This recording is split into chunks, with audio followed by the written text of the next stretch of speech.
I wanted a sweet shop, really. I wanted those little bags, and I wanted to put a pound of this and a few boiled sweets, and I wanted to swing the bag and have ears.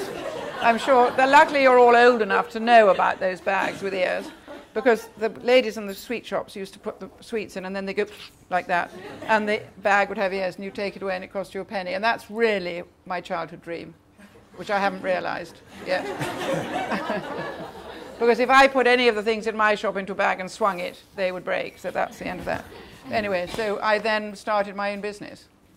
Yeah, so there's a total disjunct between your dreams and how it turned out. Well, except that I do have the shop. And your skills, and the skills that you demanded people applying to Nina Campbell. Totally, yes. Yeah. So I've got, it's hypocritical, I suppose you could call it. Mm. So what would you look for in people? Well, I think now, luckily, there are. I mean, there were no design schools when I was starting out. I mean, there was Michael Inchbourne, who, which was actually a school. I mean, it's a much better school now, and it's very serious now. And but there wasn't that training, and you didn't have the responsibilities that you have now, because most of the houses that you did when I started out, you went and did up somebody's drawing room, and you just fluffed around, and you got wonderful chintz, you've got Warners to remake something for you, and you did up, but you weren't responsible for some. I mean, like the other day, a client called me and said, "My house is so ugly, I pull it down," and I said, "Well, hold on a minute," and they said, "Oh no, it's gone." So I went out, actually in this case, to China, and there it was just, I mean, it was gone. And we started from the ground up, building with bamboo, scaffolding. We started to build a new house. And of course, you have to have a bit more training than that, than just fluffing around with a pair of cushions. Designers tend to, want to go for the fun stuff and sort of actually, let's talk about the drawing room. No, we start at the front door and we enter and we go in, on we go. And I've got a great team of very well-trained and very methodical people behind me, and that's the only way it works.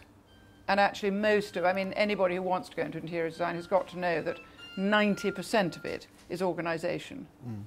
And having absolutely everything with you that you need at all times. So you can't arrive in Shanghai and have forgotten the sample that is critical to painting the wall the right colour.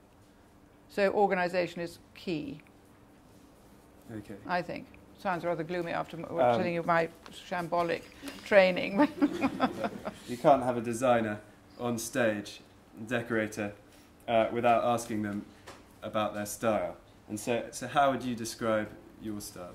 Well, I think the most important thing about style, I hate it when people think they've got either good or bad taste, because that's only, everybody thinks they've got. I'm sure most people, especially the ones with what one could consider bad taste, all think they've got practically good taste. The only time you think you might have bad taste is when you actually realise that what taste is all about. But I think you've got to be very practical in building a house.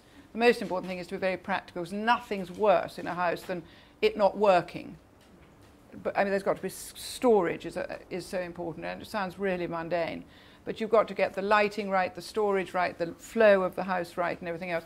The colour actually can be changed anyway. But I think comfort is the best thing. I love to entertain. So the most important thing for me is that when people come into my house, they feel comfortable. I don't want them coming in and think, oh, God, this is a designer's house. I better be careful how I sit on the chair, and maybe the cushion needs puffing up. I mean, that's just awful.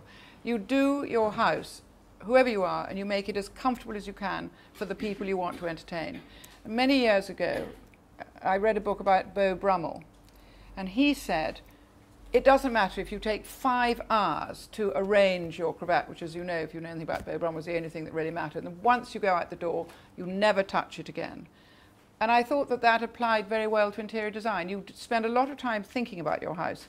How is it going to work? How is people going to get a drink when they first arrive? How are they going to, where's the kitchen? How is everything going to work? The bedrooms, bathrooms. How is it going to be comfortable?